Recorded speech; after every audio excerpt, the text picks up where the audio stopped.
Halo guys, kembali lagi sama kita kelompok 9. Di sini, kita akan menjelaskan hubungan antara membaca dan menulis dengan aktivitas di kawasan Irfan Sipil ITS. Sebelum masuk ke topik bahasan, izinkan kami perkenalan diri terlebih dahulu. Nama saya Aldrin Sasongko. Nama saya Safira Zahra. Nama saya Irwanda Hardika Pramudia. Dan saya Tunjung Sari Dharma Prastiwi. Yuk, langsung masuk topik. Yang pertama, ada rumusan masalah. Rumusan masalah di sini adalah bagaimana hubungan antara membaca dan menulis dengan aktivitas mahasiswa teknik sipil di ITS. Dalam penelitian kali ini, kita mempunyai dua tujuan. Yang pertama itu secara teoritis dan kedua secara praktik. Secara teoritis, penelitian ini bermanfaat untuk mengembangkan ilmu dalam bidang pendidikan, khususnya hubungan antara membaca dan menulis. Dan secara praktik, penelitian ini dapat mengetahui ada atau tidaknya hubungan antara membaca dan menulis dalam aktivitas mahasiswa teknik sipil ITS. Dan untuk latar belakang penelitian kali ini adalah sebagai berikut. Di lingkungan mahasiswa Departemen Teknik Sipil ITS sendiri, minat literasi mahasiswa masih terbilang kurang. Akan tetapi, minat literasi adalah sesuatu yang penting, karena dengan membiasakan hal tersebut bermanfaat dalam pengembangan kemampuan yang lebih baik di lingkungan kampus dan masyarakat. Penelitian ini dapat mengetahui hubungan antara membaca dan menulis di lingkungan mahasiswa Departemen Teknik Sipil ITS. Dari hasil analisis, disimpulkan bahwa kegiatan membaca dan menulis harus dibuat semenarik mungkin tanpa menghapus unsur penting yang berguna untuk kegiatan kemahasiswaan ke depannya. Baiklah, kita lanjut kepada dasar teori dari penelitian ini. Ada 3 dasar teori yang kita kemukakan, yaitu pengertian membaca dan menulis. Yang kedua, manfaat kegiatan membaca dan menulis dalam kegiatan mahasiswa teknik sipil ITS. Dan yang ketiga adalah hubungan antara membaca dan menulis dalam kegiatan mahasiswa teknik sipil ITS. Pengertian membaca dan menulis ini jika membaca adalah proses melihat mahasiswa melalui jendela yang terbuka dan menjadikannya sebagai pengetahuan pribadi, maka menulis adalah mengajarkan kembali dari khazanah yang telah diperoleh kepada masyarakat luas. Lalu untuk manfaat dan hubungan antara kegiatan membaca dan menulis untuk memenuhi kegiatan mahasiswa di teknik sipil ITS ada selain menambah wawasan juga sebagai persyaratan formula akademik, di mana nantinya diterapkan pada saat penyusunan tesis ilmiah seperti laporan ilmiah atau skripsi, atau untuk menyelesaikan studi untuk memperoleh gelar sarjana, magister, dan doktor. Dan itu berguna bagi kedepannya seperti untuk pekerjaan dan sebagainya.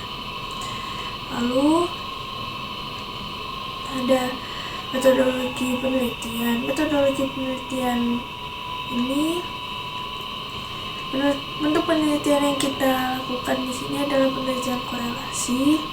Lalu berdasarkan hasil penelitian yang dilakukan kelompok kita menggunakan teknik pengumpulan data primer, yaitu membagikan kuesioner dengan Google Form pada mahasiswa teknik sipil ITS, kayak angkat atau tes gitu.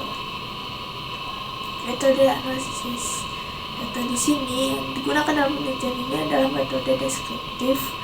Tujuannya untuk menjadikan gambaran lengkap mengenai penelitian ini. Lalu ada uraian informasi. Dari uraian informasi ini, tujuan kita untuk menyebarkan angket di sini adalah untuk memperoleh informasi mengenai tingkat minat membaca dan menulis mahasiswa teknik sipil ITS.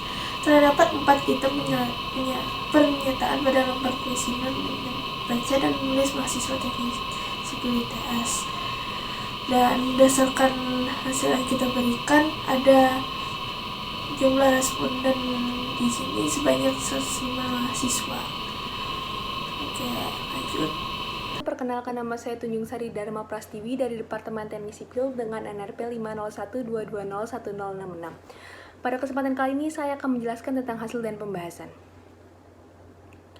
Minat membaca dan menulis mahasiswa Departemen Teknik Sipil diperoleh dari hasil analisis data kuesioner. Penyebaran kuesioner digunakan untuk memperoleh informasi mengenai tingkat minat membaca mahasiswa. Terdapat 4 item pernyataan pada lembar kuesioner minat baca mahasiswa. Adapun perolehan nilai kuesioner ini yang diisi sebanyak 105 mahasiswa sehingga diperoleh data berupa grafik seperti berikut. Untuk pernyataan pertama, saya termasuk kriteria orang yang suka membaca, terdapat 11 orang responden yang sangat setuju, 14 responden yang setuju, 43 responden yang ragu-ragu, 26 responden yang tidak setuju, dan 6 responden yang sangat tidak setuju. Pada pernyataan kedua, saya lebih suka menulis daripada membaca. Terdapat 3 responden yang sangat setuju, 12 responden yang setuju, 34 responden yang ragu-ragu, 40 responden yang tidak setuju, dan 11 responden yang sangat tidak setuju. Pada pernyataan ketiga, saya lebih suka merangkum daripada membaca ulang. Terdapat 20% responden yang sangat setuju, 10% responden yang setuju, 20 responden yang ragu-ragu, 37 responden yang tidak setuju, dan 13 responden yang sangat tidak setuju. Untuk pernyataan keempat, saya belajar sebelum mata kuliah dimulai.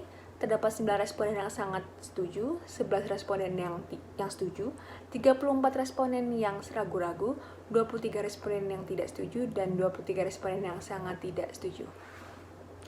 Dalam hasil analisis data survei angket, diperoleh minat baca mahasiswa teknik sipil 2020. Penyebaran kuesioner digunakan untuk memperoleh informasi tentang tingkat minat baca siswa. Membaca harus menjadi kegiatan ilmiah bagi siswa, karena tugas akademik seperti diskusi, menulis, penyusunan tugas akhir, penelitian, dan seminar menuntut siswa untuk sering membaca.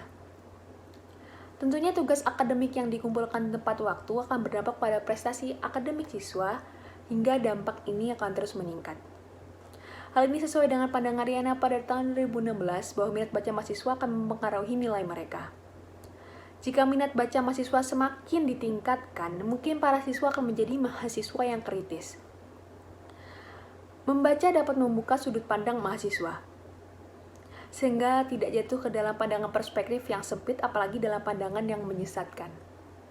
Oleh karena itu, kegiatan membaca harus dimulai sejak dini. Dalam hal ini, peran orang tua dalam keluarga merupakan faktor yang sangat penting. Tanpa dorongan dan rangsangan dari orang tua, sulit untuk mengembangkan kebiasaan anak yang gemar membaca. Jika orang tua selalu menyisihkan waktu untuk kegiatan membaca bersama anak sejak awal, hal tersebut akan mendorong kegiatan membaca anak semakin meningkat.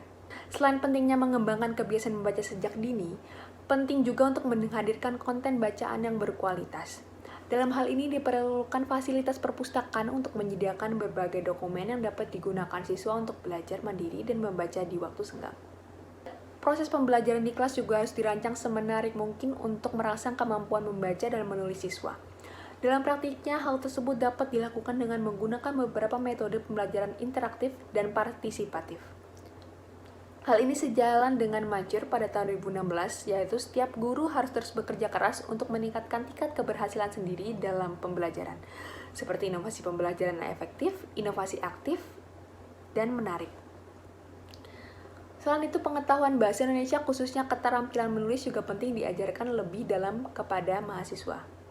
Pengetahuan yang matang terkait dengan peningkatan ejaan, standar kosakata, bahasa Indonesia, penggunaan kamus yang benar, penyusunan kalimat yang efektif, sitasi, dan daftar pustaka dapat menjadikan keterampilan menulis ilmiah jauh lebih baik. Selain itu, dosen juga harus selalu mendorong mahasiswa untuk menikmati keseruan perpustakaan, menyelesaikan tugas kelas, menulis karya ilmiah, atau sekedar mengisi waktu luang dengan membaca buku favorit. Banyak hal yang bisa dilakukan untuk mendekatkan mahasiswa dengan kegiatan menulis ilmiah. Dosen dapat secara rutin memberikan tugas menulis, karya tulis ilmiah, menulis artikel, menulis esai, ataupun slide presentasi.